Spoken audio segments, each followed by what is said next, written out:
3, 2, 1. Seja muito bem-vindo ao Contra a Cultura, o Evangelho clama pelo diferente. Muito obrigada pela sua participação de sempre através do nosso site, através do YouTube, através aqui também das redes sociais da Novo Tempo, da Rádio Novo Tempo. Aliás, um beijo especial para você que acompanha a gente aí no dial do seu rádio, tá? Achei que você ia mandar um beijo para a Rádio Novo Tempo. Beijo, Rádio Novo Tempo. Novo Tempo? Não também, sei se o pastor Ramponha estiver ouvindo aqui o Contra a Cultura. Um beijo especial, então, pro Ramponha e toda a liderança aqui da Rádio Novo Tempo, né? Por que não? Que nos cede esse espaço tão prontamente, tão carinhosamente, para que a gente discuta a palavra de Deus, né? Obrigada a você que está nas plataformas também de podcast, está acompanhando a gente aí no seu exercício, lavando uma louça para sua mãe, arrumando a sua cama, limpando a casa, não sei, ou praticando esporte. Obrigado para você que está nas plataformas de trem, esperando o trem chegar e está escutando podcast também. Enquanto o trem não chega. É uma plataforma. Não, é uma plataforma, é uma plataforma. Piada. Que besta, né?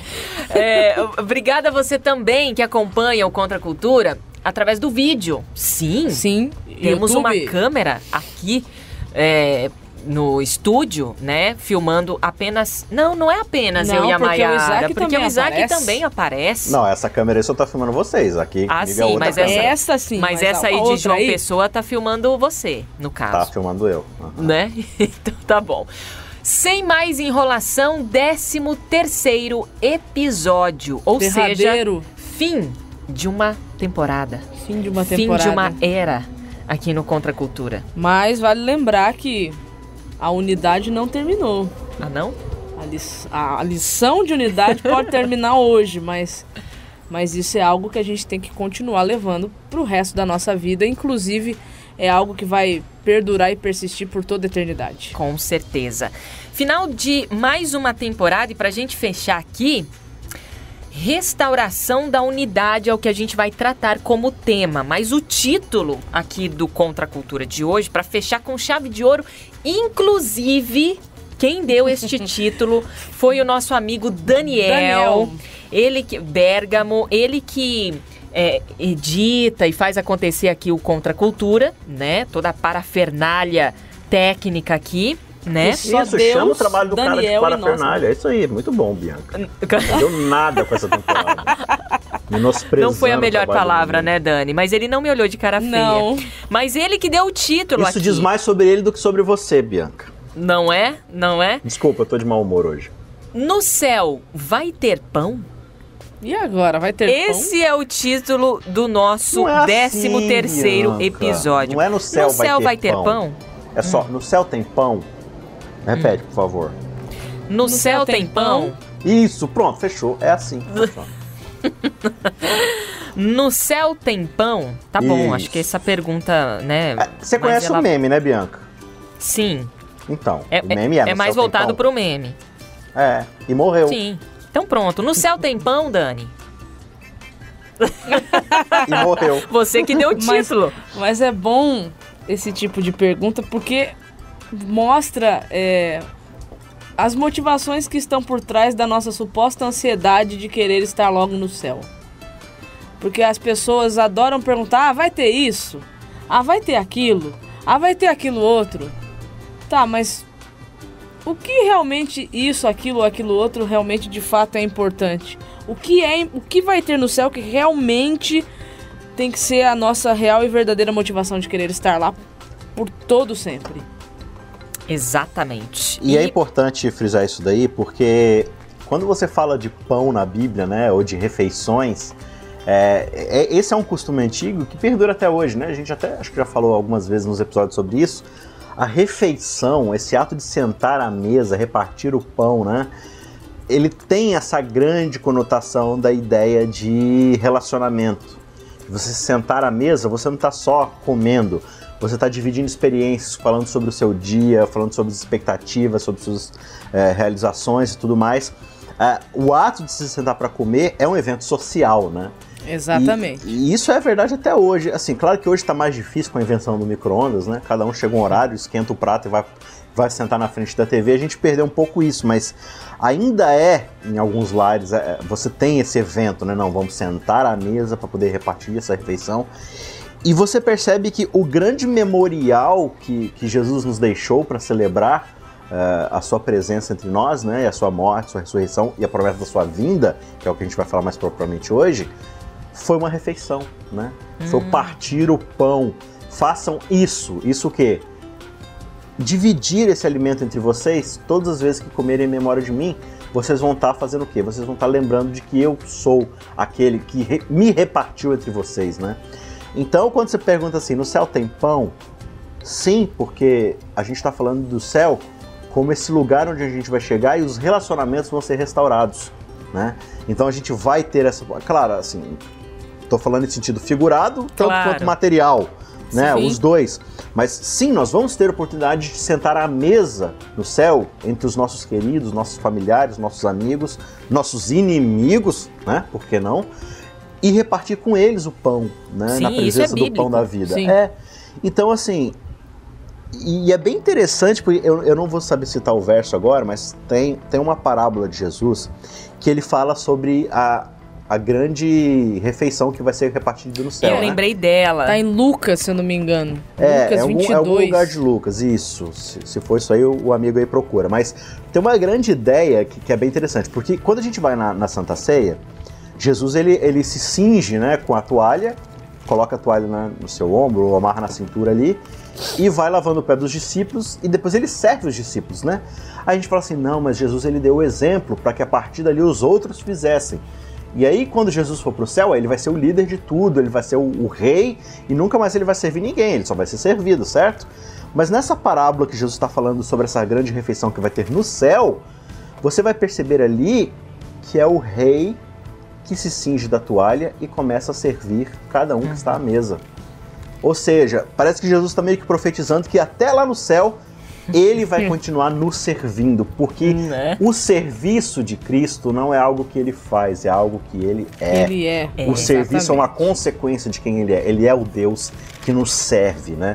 Então, se a gente não tiver esse paradigma na nossa mente de que o céu vai ser um lugar de reconectar relacionamentos quebrados, né? Tanto de Cristo conosco, quanto de Deus conosco, quanto de nós com os nossos amigos e inimigos, então para que de fato a gente quer estar no céu? A gente quer estar no céu só pela prosperidade material, que isso pode significar, por uma casa de ouro, por uma mansão, por uma rua de ouro, por um mar de cristal, sei lá o quê? Ou de fato a gente almeja o céu, porque o céu é o retorno ao Éden que a gente finalmente vai alcançar, né? Exato. É interessante esse nosso título de hoje, No Céu Tem Pão, porque justamente é essa introdução que a Mayara e o Isaac já fizeram, que é dúbia, né? A primeira é essa nossa motivação material em querer ir para o céu para encontrar coisas materiais, e o pão sim é uma coisa material, mas tem gente que gosta tanto de pão que do tipo, eu não interessa mais o que tiver, mas se tiver pão, tá ótimo para mim. Ou outras coisas, né? Carne, já ouvi tanta coisa. Ih, minha filha, sai tanta coisa, né? desse aí. Ixi. E aí tem uma outra questão, se no céu vai ter pão? Sim, para uma questão de relacionamento, né? No sentido de teremos refeições. Sim, né? nós vamos ter uma vida. Teremos uma vida e teremos relacionamentos e teremos unidade, né? Porque Plena. uma mesa, ela só pode ser preenchida por pessoas se essas pessoas estiverem ali membros da unidos. família. Unidos, entendeu? Com o mesmo propósito, felizes, né, a mesa. O texto é Mateus 22, não Lucas. Mateus 22, isso. Né? Que conta a parábola da grande ceia, não é? Isso. Que é tem muito Lucas bonita, também, inclusive. Mas acho que o texto principal dos evangelhos é Mateus 22. Ou seja, a gente está falando aqui sobre algo que Cristo quer restaurar em nós. Sim. Que é essa unidade. Relacionamento. Porque nós fomos criados para relacionamento. O ser humano não foi criado para viver sozinho. Era plano de Deus que o homem vivesse em comunidade. Por quê? Porque se o homem foi feito para ser imagem e semelhança de Deus, Deus é uma comunidade. Deus não vive sozinho. Então, o homem, como sua imagem e semelhança, também não deveria viver só. Então, não fazia parte dos planos de Deus solidão, né? Viver isolado, essas coisas. Então, a gente percebe que o pecado trouxe separação, ruptura, que o pecado trouxe ao ser humano dificuldade em todos os seus relacionamentos. Se você observar lá no Éden, o homem teria relacionamento com Deus, o homem teria relacionamento com o outro, o homem com outro ser humano, né? O homem teria relacionamento com o planeta, com a terra. Só que o pecado trouxe ruptura e separação e dificuldade para todos esses relacionamentos do homem. Hoje você percebe que o relacionamento do homem com Deus não é bom, o relacionamento do ser humano com outro ser humano não é bom, o relacionamento do ser humano com a terra não é boa. O planeta tá do jeito que tá por causa do homem. Desunião do homem com a terra. Por causa dessa ruptura, por causa dessa dificuldade. Então, a gente estudou aí o trimestre inteiro e percebeu o plano de Deus em querer restabelecer o seu reino, em querer restabelecer os relacionamentos. Mas com uma verdade, a lição tem que terminar. Os relacionamentos só estarão 100% plenamente restaurados no reino de glória. Agora, o que é então esse reino de glória? Como é que essa restauração vai acontecer? Ela é individual, do tipo, não, Deus está me restaurando aqui, está restaurando fulano lá, está restaurando aqui. E como é que é isso? Que restauração é essa? Como é que vai acontecer isso? Então, essa restauração, ela tem sim o seu âmbito individual, porque o Espírito Santo ele vai trabalhando em cada ser humano. Uhum. Só que essa restauração, ela não fica só no campo individual, porque esse ser humano, ele é restaurado para levar o reino às outras pessoas. E esse levar o reino é você restabelecer conexões, restabelecer relacionamentos, é ser uma ponte de reconciliação entre as pessoas. Agora, Mayara e Isaac, a gente tenta. A gente tenta, né? Eu quero ser uma pessoa melhor, todo dia, poxa, né, vamos melhorar isso, vamos melhorar aquilo, tentar praticar a palavra e tal, mas a gente tenta, não é perfeito. Não é perfeito, ou seja, o processo de restauração começa agora, no meu querer. Sim. Mas a perfeição dessa restauração vai acontecer quando? Ou como? Quando o Senhor vier, né? Não tem como ser diferente, né? Porque se a gente está falando justamente de um mundo caído, justamente a ideia de você tentar sozinho já denota a ruptura que você tem com Cristo, né? Exato. Uhum. Então essa que é a grande ironia da coisa. Não, Senhor, pode deixar que eu tento sozinho. Ou seja, você não está confiando em Deus. E aí você joga por terra tudo aquilo que foi feito por Cristo, todo o plano da redenção. Por quê? Porque você ainda é orgulhoso o suficiente para falar, não, deixa que eu consigo, né?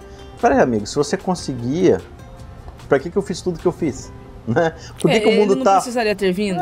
Por que o mundo tá do jeito que tá? Se o senhor Isaac ali conseguiria ter feito diferente, olha só, pessoas, o Isaac não quis fazer no começo, ele ficou enrolando até agora. Então, assim, a unidade de verdade, ela primeiro começa entre o ser humano e Deus, que é a imagem e semelhança, né? O ser humano é a imagem e semelhança de Deus. Isso é o que o Éden ensina pra gente. Se a gente tenta ser qualquer outra coisa que não imagem e semelhança de Deus, a gente está se desconectando, se divorciando da nossa identidade. E sem identidade, como a gente já falou, você não tem propósito nessa terra, né? Então, sim, é nossa missão tentar viver já aqui aquilo que Deus sonhou pra gente lá no Éden desde o começo e aquilo para o qual nós estamos nos direcionando. Mas com a consciência de que nós somos seres humanos limitados e que a gente precisa de Deus o tempo todo para qualquer coisa que a gente for fazer, né? Até para tentar obedecer. E sempre com a mentalidade de que essa obediência imperfeita, incompleta, ainda assim ela é fruto da graça de Deus e não meramente daquilo que nós realizamos por conta própria. Então por que isso é importante para a unidade?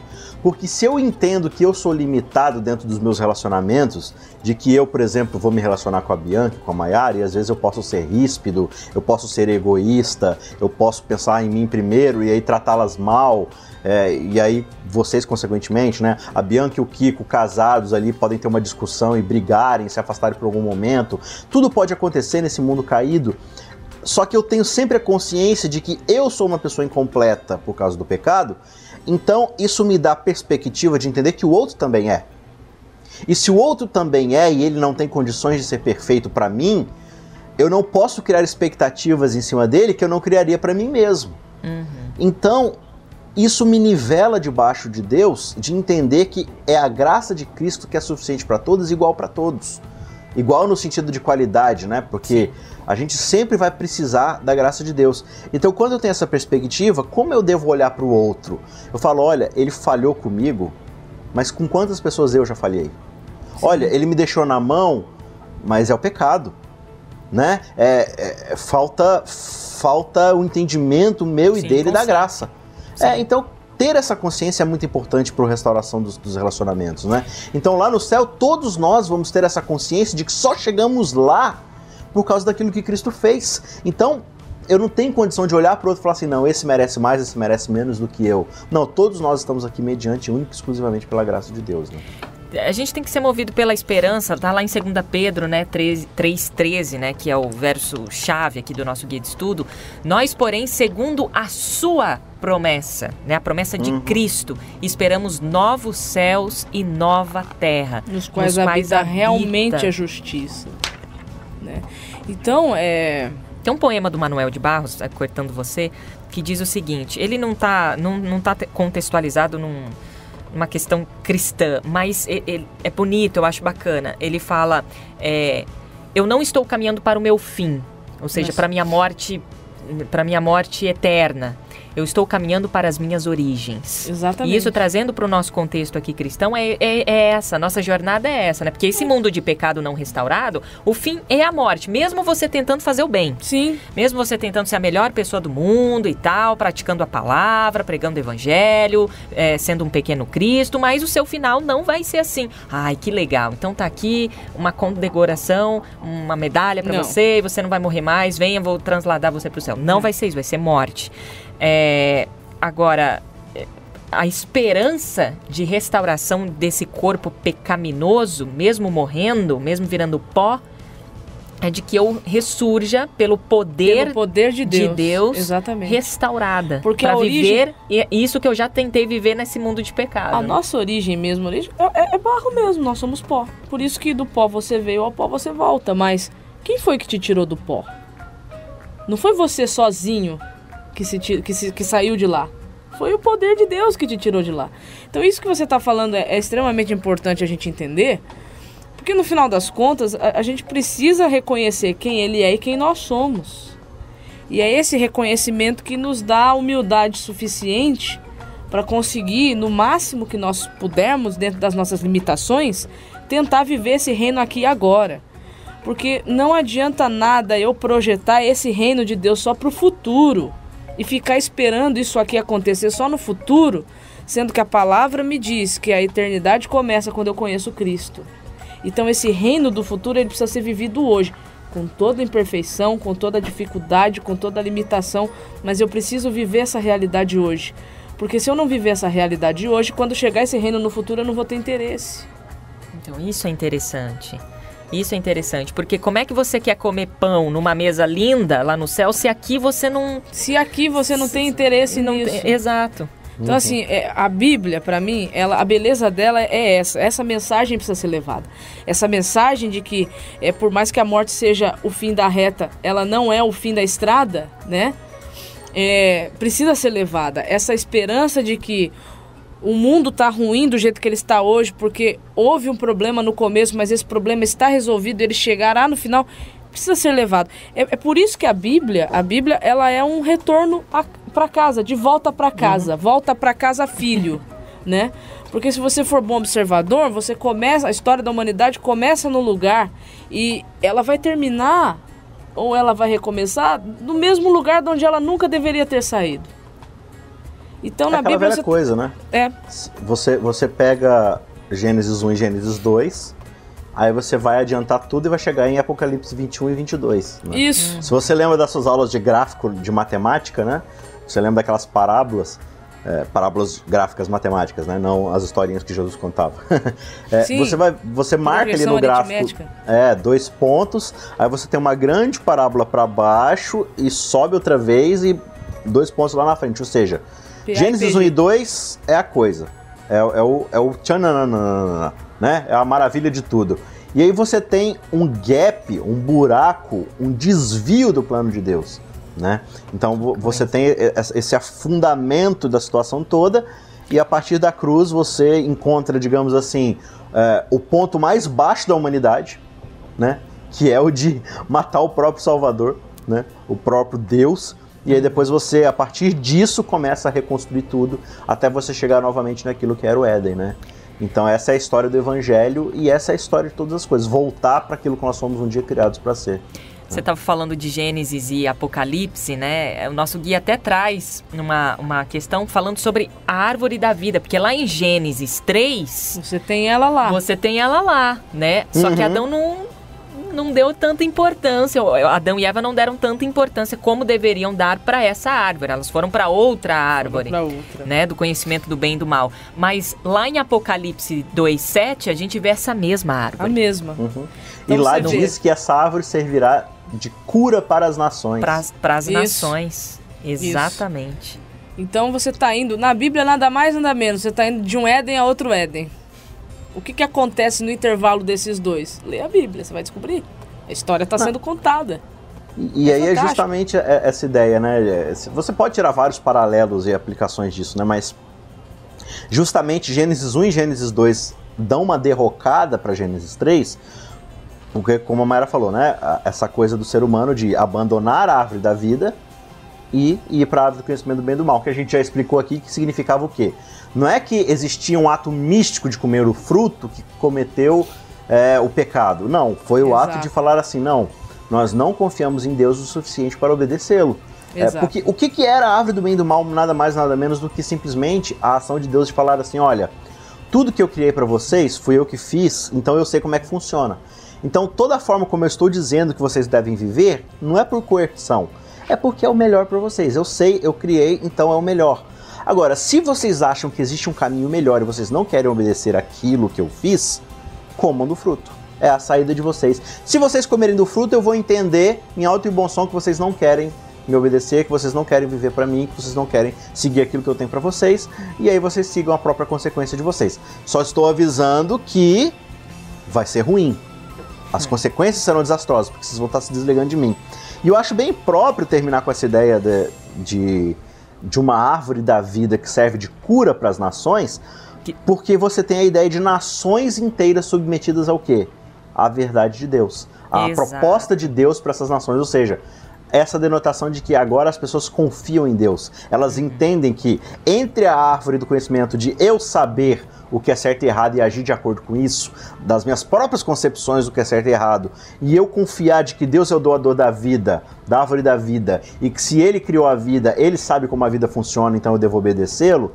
Ao confiar nisso, ao comer do fruto dessa árvore, eu estou colocando minha confiança em Deus. É claro, gente, só estou fazendo aqui uma metáfora da coisa, tá? Claro. Mas é para explicar essa realidade de que agora você tem uma nação, ou nações, povos, pessoas, indivíduos, confiando de que Deus sabe o que é melhor para todos nós e, portanto, a gente vai viver o resto da eternidade nessa confiança plena, né? Mas o que você falou vai muito de acordo, inclusive, com o que o autor aqui do Guia de Estudo trouxe, né? Porque ele faz essa referência à cura das nações, ressaltando a intenção de Deus de remover, é o que ele coloca aqui, remover todas as barreiras entre os povos e de restaurar a humanidade ao seu propósito original, que é restaurar todos os povos, tribos e nações em uma família indivisível vivendo em harmonia e paz. Por isso, então, tem pessoas que perguntam assim, no céu vai ter casamento, para não falar outras coisas, né? Enfim. Falo, cara, no céu, cara, assim... Você tá perguntando se no céu vai ter uma pessoa para você se satisfazer sexualmente? Então, também. Mas, levando em consideração tudo isso que a gente tá falando aqui, e a Bíblia, graças a Deus, não traz todas as revelações sobre o que será o céu, porque se trouxesse, né, que graça teria, né? Digo mais, eu acho que se fosse revelado... Tinha gente que não ia abertamente falar, então não a quero. gente espera, né? Espera chegar lá, né, querido? Então, o mais importante que a Bíblia revela sobre o que realmente terá no céu vai ser a presença de Deus no nosso meio. Tem pão, pão da vida, né? Tem o Cristo, esse que se doa o tempo inteiro para nós, para que nós possamos nos satisfazer, não da fome física, mas da fome espiritual, né? Que é essa que a gente cortou. Que é a necessidade que a gente tem de Deus. A gente tem uma profunda necessidade de Deus, que só a presença... Ele já está presente, mas só a nova realidade do céu mesmo é que vai saciar. Exatamente. Tem uma música dos Arraiz que eu acho, assim, na verdade é uma das músicas que eu mais gosto, chama Montreal, e ela faz alusão à nova terra, né? E tem uma frase que me chama muito a atenção, mexe bastante comigo, que no céu comerão ricos e pobres da mesa do rei. Onde ricos e pobres comerão da mesa do rei. Ou seja, ricos e pobres, pretos e brancos. Assim, acabou. Não tem mais distinção. Todo mundo, todas as nações. Porque Deus criou uma raça que se chama humana, com as suas diferentes etnias e realidades. Muito bem, eu acho que deu pra gente fechar com chave de ouro. Sim. Isaac. Sim. Você quer deixar aqui um apelo aos nossos corações? Olha, o grande apelo, e esse apelo eu faço primeiro para mim e depois para vocês e para os nossos ouvintes, é de que, à luz da cruz e da promessa daquilo que Cristo fez e faz por nós, a gente não tem razão para poder viver para si mesmo, né? De fato, querer viver para nós mesmos, querer ser individualistas, é o caminho que colocou o planeta Terra no lugar onde ele está hoje, né? Exato. Então, ao mesmo tempo, a gente também não está falando de uma comunidade comunista no sentido de imposição de ideias pela coerção. Mas a verdadeira comunidade, ela não passa sobre uma mente iluminada enforçando a sua perspectiva de como as coisas devem ser. Se fosse assim, Cristo já teria feito isso lá no céu quando Lúcifer pecou, né? Ele já teria destruído Lúcifer e falado assim, não, o jeito é assim e acabou. Pelo contrário, ele paga o preço de mostrar que é através da submissão, que é através do sacrifício, do abrir mão do próprio eu, que a gente encontra de fato a verdadeira união. Ele faz isso na cruz, através do plano da redenção, né? Então esse é o grande apelo para todos nós. A cruz é esse apelo de que a verdadeira comunidade não está na imposição do meu próprio eu, mas na submissão do meu eu aos outros, né? Esse é o efeito do evangelho nas nossas vidas, entender de que Cristo, que é o próprio Deus, se sujeitou a isso. Então todos nós que somos imagem e semelhança de Deus vivemos num relacionamento sadio, de comunidade submissa, onde cada um serve a todos e todos nós prestamos honra e glória a quem Deus é, né? Muito bem, final de mais um episódio, final de uma temporada. Foram 13 episódios pra gente falar sobre unidade. Entendemos como é que aconteceu essa ruptura e agora fechamos com esse 13º episódio aqui, falando sobre a restauração do que foi perdido, do que foi quebrado, do que foi rompido. E graças a Deus pela misericórdia desse Cristo que não desiste de nós e ainda quer nos presentear com essa restauração para aqueles que verdadeiramente querem estar ao lado dele, que, né, querem de fato alcançar essa cereja do bolo, né? O bolo está sendo aí construído e tal, mas a vinda dele, a restauração é a cereja, é o que vai de fato unificar todas as coisas, né? Isaac, valeu. Sim. E até a próxima temporada que começa semana que vem. Exatamente, que o Apocalipse e tudo. Maiara Costa, valeu. Até semana que vem numa nova temporada. Vamos aguardar. Você aí de casa, obrigada pela sua parceria de sempre, pela sua amizade e até semana que vem. Não perca, hein? Primeiro episódio da nossa nova temporada. A gente vai falar sobre Apocalipse. Tem muita coisa bacana.